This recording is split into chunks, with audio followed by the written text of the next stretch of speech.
The smoke rose slowly at first, white, curling, innocent. From the deck of the Emo, the crew squinted toward the harbor's mouth, confused. Across the water, the Mont Blanc was listing slightly, flames licking at her forward deck. The two ships had collided just minutes before, scraping past one another in a narrow channel.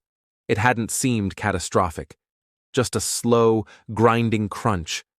But now, smoke was pouring from the French freighter's cargo hold, and no one, not on shore, not aboard the ships, understood what was about to happen. The Mont Blanc was carrying 2,925 tons of high explosives. It was December 6th, 1917, Halifax, Nova Scotia, a busy port town, swollen with wartime activity, troop transports, ammunition ships, hospital vessels. The Great War raged across Europe, and Halifax had become a vital artery in the Allied supply line. That morning, the Mont Blanc had entered the harbor laden with TNT, picric acid, benzol, and gun cotton, a volatile cocktail of munitions bound for the front lines in France.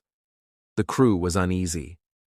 Protocol required that a ship carrying explosives fly red warning flags and avoid the harbor during peak hours. But war pressures had overridden protocol, and the Emo, a Norwegian relief vessel, was leaving port late, eager to make up time. Neither captain gave way.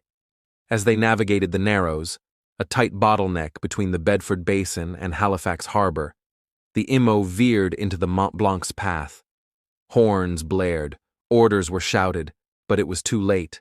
The ships collided, sparks flew, and fire caught on the benzol leaking from cracked drums on the deck. The crew of the Mont Blanc panicked. They knew what they carried. They knew what fire meant. They abandoned ship immediately, rowing frantically toward shore, without time to warn anyone of what was coming. On land, spectators gathered to watch the flames. Children pointed, workers paused on the docks. No one evacuated. The ship drifted silently toward Pier 6, burning. 19 minutes after the collision, at 9:04 a.m., the Mont Blanc exploded. The blast was the largest man-made explosion in history up to that point, equivalent to nearly 3 kilotons of TNT. A white flash seared across the harbor. A fireball rose over 11,000 feet into the air. A shockwave flattened over 12 square kilometers of the city. Entire neighborhoods vanished. Brick buildings crumbled. Streetcars were hurled into walls. Iron rails bent like paper clips. Windows shattered 50 miles away. The pressure wave lifted the Emo out of the water and slammed it onto the shore like a toy. The Mont Blanc itself ceased to exist. Its anchor was found 3 miles inland. At the explosion's epicenter, temperatures reached 9,000 degrees Fahrenheit. And then, silence. It lasted only seconds, but the quiet was worse than the noise. Survivors emerged from rubble, dazed, bloodied, deafened. Fires burned across the city. Water mains had ruptured, hospitals overflowed, and then, as if scripted by tragedy itself, the sky began to darken. A blizzard rolled in that night, burying the wounded and slowing rescue efforts to a crawl. Nearly 2,000 people were killed. Another 9,000 were injured, many blinded by glass shards from shattered windows.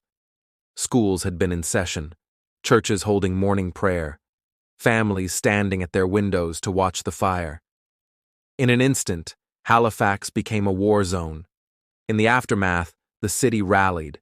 Relief trains arrived from Boston. Temporary shelters were built. Orphans found homes. But the scars remained.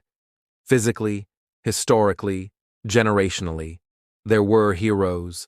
Vince Coleman, a railway dispatcher, stayed behind to send a final telegraph, warning an incoming passenger train to stop. He died in the blast, but the train never arrived.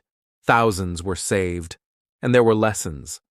The Halifax explosion reshaped maritime safety laws around the world.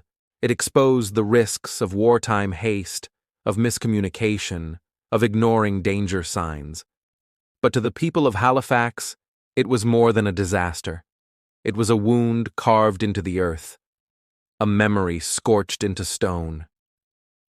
Today, there's a clock frozen at 9:04, a hill where the fireball rose, a memorial to the dead, and a Christmas tree sent every year from Nova Scotia to Boston, a thank you to those who answered the call. Because history remembers the bang, but Halifax remembers the silence that followed. Thank you for listening to The Sunken Ledger. If you found this story compelling, subscribe for more maritime disasters.